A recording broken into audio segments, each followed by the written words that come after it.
Trump బాటలోని Britain కూడా నడుస్తోందా? అక్రమ వలసదారుల పేరుతో డాక్యుమెంట్లు సరిగా లేని వారిని దేశం నుంచి తరిమేస్తోందా? ఇండియన్ రెస్టారెంట్లపై తరచూ లండన్లో అధికారులు దాడులు ఎందుకు చేస్తున్నారు? 19,000 మందిని దేశం నుంచి బహిష్కరించిన బ్రిటన్ ఇంకెంతమందిని వెనక్కి పంపుతుంది? అసలు ఎందుకు ఈ పరిస్థితి? భారత్పై ఆ ప్రభావం ఎంత?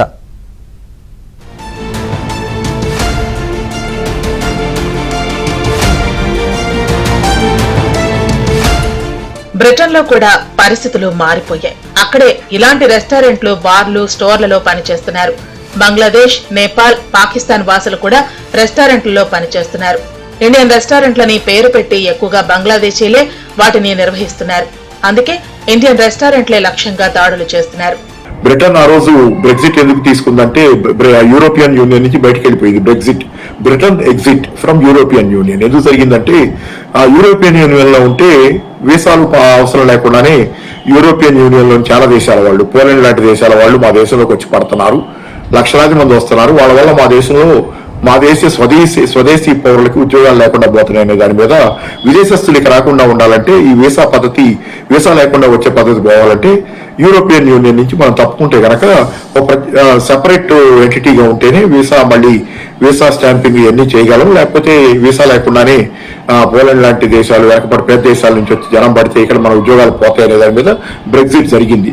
బ్రెగ్జిట్ జరిగిన తర్వాత కూడా బ్రిటన్ లో నిరుద్యోగ సమస్య పరిష్కారం కాల.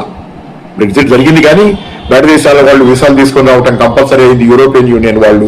కానీ ఏంటంటే వాళ్ళ ప్రవాహం ఆగినంత మాత్రాన ఆ దేశంలో నిరుద్యోగం పరిష్కారం కాల, సమస్యలు పరిష్కారం కాల, సమస్యలు అలాగే మిగిలినాయి. కాబట్టి సమస్యలకు అసలు మూలం వేరే చోటు ఉంది, వేరే వ్యవస్థాగతమైనటువంటి లోపాల్లో ఉంది. ట్రంప్ లా బ్రిటన్ ప్రధాని స్టార్మర్ వలసదారులకు వ్యతిరేకంగా పదే ప్రకటనలు చేయటం లేదు. చేయాల్సిన పనిని సైలెంట్ గా చేస్తున్నారు.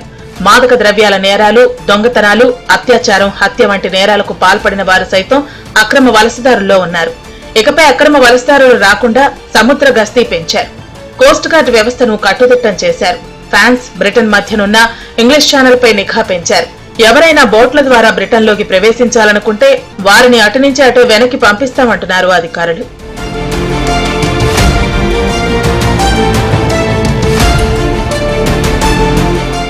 గతేడాది జనవరితో పోలిస్తే ఈ ఏడాది జనవరిలో అక్రమ వలసదారులే లక్ష్యంగా దాడులు 48% పెరిగాయి. గత జులై నుంచి ఇప్పటి వరకు 5,000 ఇమ్మిగ్రేషన్ రైడ్స్ నిర్వహించారు. అమెరికాలో make America great again MAGA ఉద్యమకారుల్లాగే Britain లో బ్రెగ్జిట్ కార్యకర్తలు స్థానికవాదాన్ని పెంచి పోషిస్తూ వలసలకు వ్యతిరేకంగా ఆందోళనలు చేస్తున్నారు. వీరు ప్రధానిపై తీవ్ర ఒత్తిడి తెచ్చి అక్రమ వలసదారులను దేశం నుంచి పంపించేలా చేస్తున్నారు. బ్రిటన్ లో 1,00,000 మందికి పైగా భారతీయులు అక్రమంగా ఉంటున్నారని లెక్కలు చెబుతున్నారు. 2023లో 3,439 మందిని వెనక్కి పంపారు.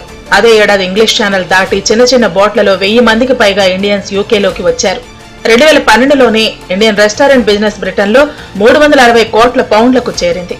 ఇప్పుడు అది భారీగా పెరిగింది. ఇండియన్ చెఫ్లు ఏడాదికి 38,000 పౌండ్ల కనీస వేతనం పొందుతున్నారు. అంటే మన కరెన్సీలో దాదాపు 42 లక్షల రూపాయలు.